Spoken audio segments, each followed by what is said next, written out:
Okay, everybody, so welcome back. It's the 2nd of May, 2022. This is Ian from Mindful Marketplace, and this audio is part of a series called A Tiny Revolution for authors, artists, teachers, trainers, makers, marketers, creatives of all kinds, and really anybody who wants to turn their tiny ideas into published products and courses, communities, etc. in 2022 and beyond.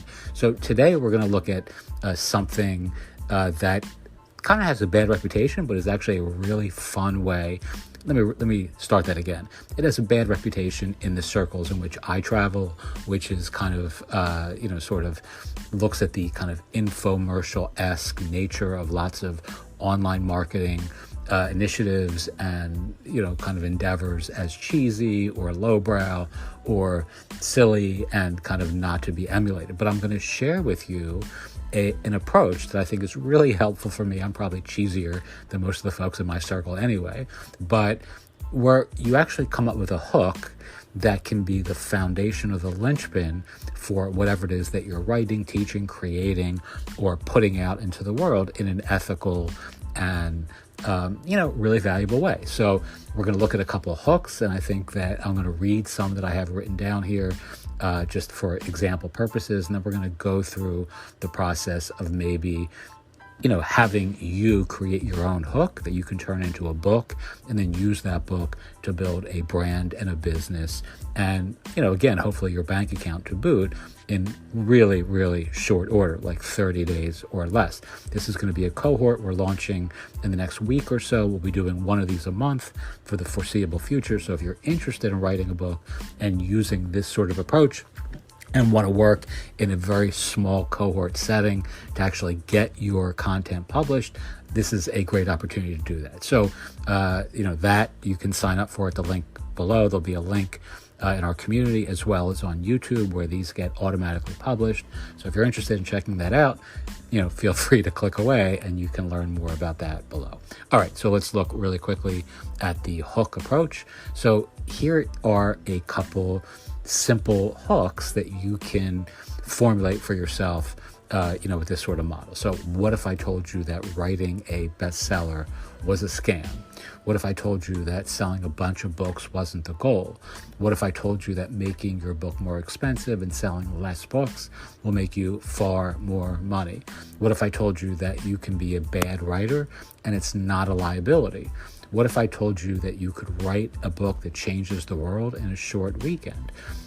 So essentially these are all obviously related to book publishing because this is what we're working on. But you can use this approach for really anything. What if I told you that your meditation practice is making you sick? What if I told you that everything you learned in church was a lie? What if I told you that everything you knew about money was designed to keep you poor, right? So you get into this very sort of, this area where, these charlatan kind of online marketing kind of gurus use this sort of approach to facilitate the process of, getting folks to pay for stuff that, whatever, right? So this is where it gets kind of infomercial-esque, and you want to be ethical, but you want to have fun with this as well. Like you don't have to write these dry, sort of very, kind of arid, books or content or courses that are denuded of all the fun and excitement and entertainment and interest, right? I mean, these things, regardless of what level of, intellectual, whatever you bring to the table with respect to your own preferences, these sorts of approaches, these hooks are really a great way of getting all of us to want to learn more about something in some fun, creative, and colorful ways, as long as you do this ethically and you can really deliver on what it is that you're sort of incorporating into the hook. So the hook should be clear, should be memorable, should be unique. It should offer a big benefit or offer like a massive protection, right? So that's like kind of an old copywriting heuristic, like a really big benefit, or should flag people, for a protective quality, right? It should have intrigue, right? What if I told you the permanent answer to your weight loss problems is not a diet? It's actually in your refrigerator right now.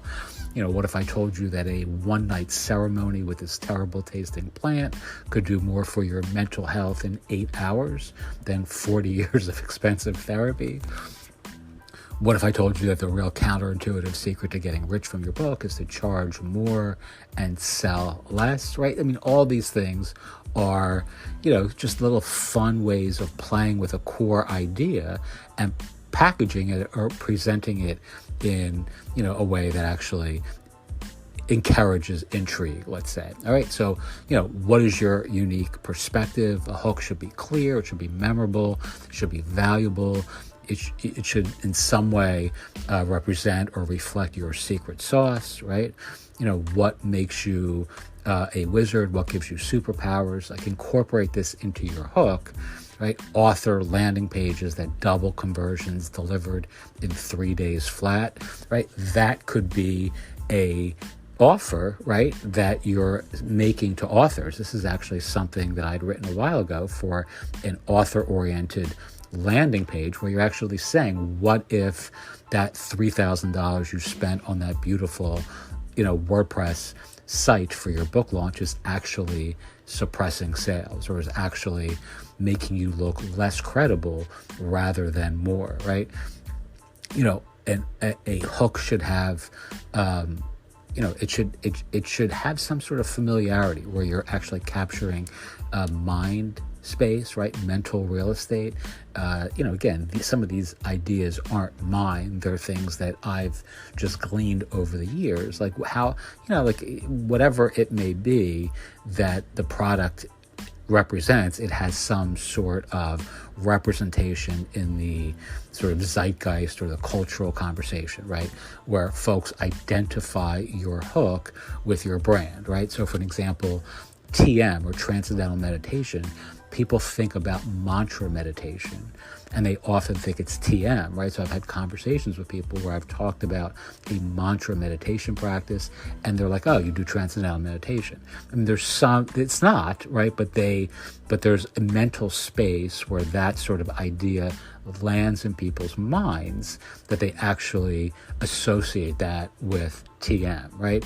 So, I mean, Google's the same thing. I mean, there's just a ton of, like those sorts of brands that occupy mental space. When people do an internet search, they're Googling, right? Or, again, the TM example, and there's just tons and tons and tons of these, right? So your hook, your book, your brand, and an irresistible offer at the end, right? A rock star transformation that people will pay for, that has a clear leader, a clear time frame, and a clear result is a great way to turn a hook into a book into a brand, and a brand into a business. And yes, I'm really kind of like doing this in an extemporaneous way, but I'm actually like reading some of the hooks that I've written over the years, and they're pretty damn funny as I'm sort of browsing this for the first time in a while. Let's see.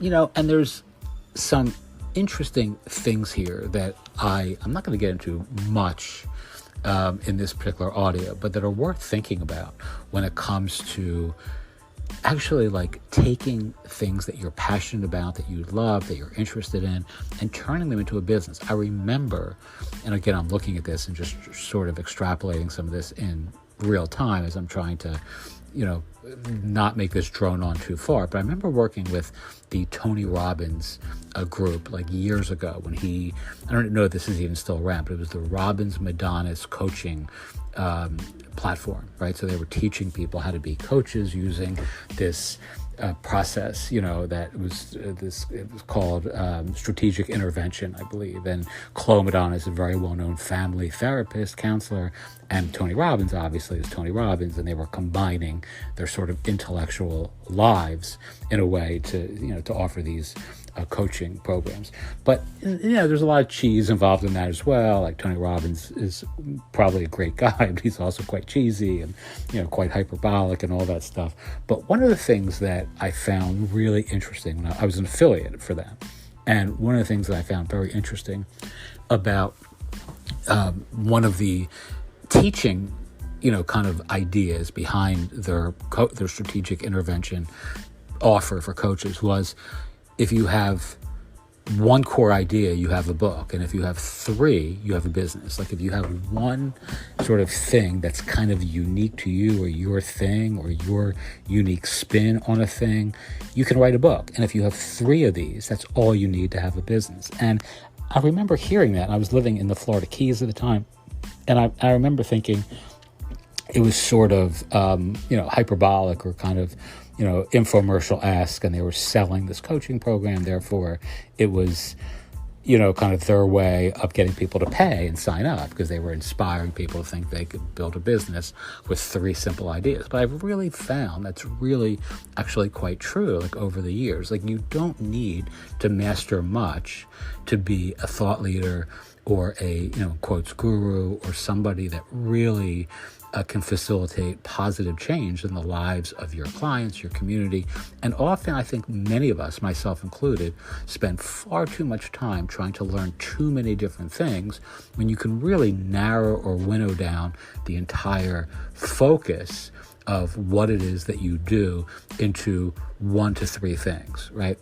One idea per book, right? One core idea if you're writing books, rather than just data dump everything into a book, right? That's why people take a decade or more to write books, or never write them, because they think they have to include everything they know, all their niche knowledge. They have to data dump all that into the book.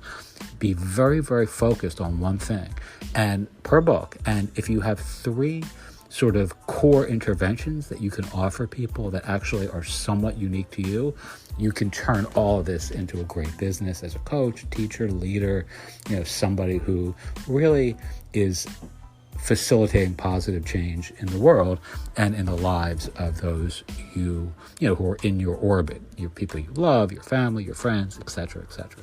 All right. So, again, the hook is the introduction to the book. It's how you actually get people interested in picking the book up and reading it. It should have, some core, foundational kind of elements to it. It should be like something you could shout from the rooftops. It should be something that has intrigue, has interest. It's not really ethereal or difficult to understand. It shouldn't be like overly complicated. It should be very, very simple. And ultimately, you need, as a nonfiction author, you need to have an irresistible offer at the end. We call this a transformation turnstile, something that changes lives. People come out differently from interacting with you than how they walked in. There's a rock star transformation, an experience that has a clear leader, which is yourself, a clear time frame, which is the amount of time they need to get the result, and a clear result, right, that you need to be able to specify.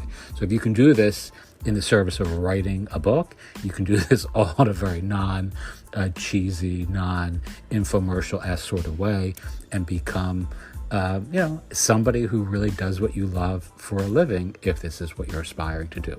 Anyway, if you're interested in joining us and writing books with us, we have this 30-day process that I'm going to be leading from May through the end of the year. Once every 30 days, we'll be writing books together. If you're interested, feel free to sign up to learn more about that below.